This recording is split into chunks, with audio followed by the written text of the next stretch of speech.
Vous êtes le sel de la terre, mais si le sel perd sa saveur, avec quoi la lui rendra-t-on? Il ne sert plus qu'à être jeté dehors et foulé aux pieds par les hommes. Matthieu 5, 13.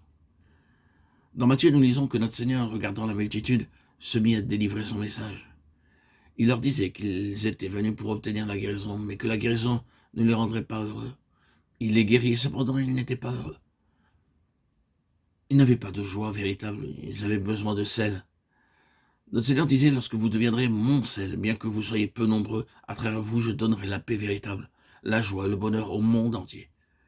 C'est pourquoi il ne choisit que peu d'hommes au commencement. Il ne demanda jamais à la multitude de le suivre, mais il dit à quelques hommes choisis, suivez-moi, et je ferai de vous le sel de la terre. Le sel doit être purifié avant son utilisation. Le sel était obtenu depuis les eaux de la mer Morte. Il devait être purifié avant de s'en servir pour la cuisine. Plusieurs étapes sont mentionnées dans Matthieu 5, 3 à 12. Ceux qui suivent le Seigneur doivent passer par ces étapes. Alors seulement ils peuvent devenir le vrai sel. Aujourd'hui, nous rencontrons partout tristesse, souffrance et malheur. La vie des hommes est comme du sel sans saveur. Lorsque le sel est raffiné, il est séparé en deux parties. L'une a de la saveur, l'autre est sans saveur. Cette dernière partie sera jetée. Parfois, elle est utilisée comme remblai pour les constructions. Le sel qui a perdu sa saveur est inutile. Il n'en est même pas utile pour les arbres, les hommes ou les oiseaux. Notre Seigneur désire que nous soyons le bon sel apportant une saveur et une joie nouvelle en beaucoup de vies.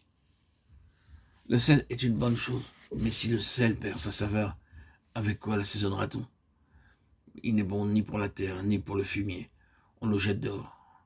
Que celui qui a des oreilles pour entendre, entende. Luc 14, 34, 35. Le Seigneur parle ici du sel qui a perdu sa saveur. Alors qu'il voyait les multitudes venir à lui, il comparait la vie d'un pécheur au sel ayant perdu sa saveur. Il voyait deux sortes de personnes. D'un côté, un très petit groupe pouvant être appelé le sel, d'un autre, un groupe important, peut-être plus de 5000 personnes pouvant être appelées le sel ayant perdu sa saveur. Le bon sel était en très petite quantité, une poignée de disciples qui le suivaient. Les autres aimaient voir des miracles et manger les pains et les poissons. Le Seigneur les comparait à du sel ayant perdu sa saveur. Les pourceaux sont le refuge de tas d'insectes. Notre Seigneur dit que le sel sans saveur n'est pas même utile aux pourceaux. Le sel sans saveur est inutile et doit être jeté quelque part.